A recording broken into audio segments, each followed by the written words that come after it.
Imenayo o niña Turaikuna. Hola, todas, ¿cómo están? Bueno, hoy vamos a estar con un video cortesía. Bueno, vamos a un pequeño. Hoy día vamos a hablar de vocales que existen en quechua.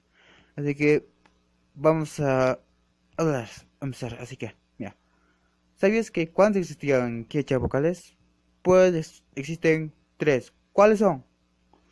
La I, U, A. Em, con I puedes decir así. I, I, E, A. Otro.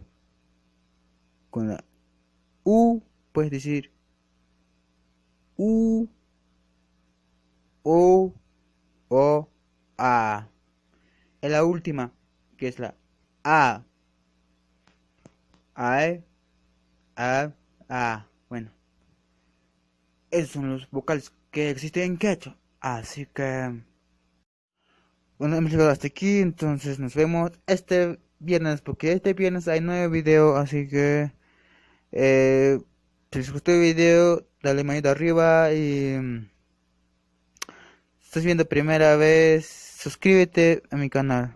Y también hago videos en quechua, así en traducción, en mi otro canal que es Cipriano INKP.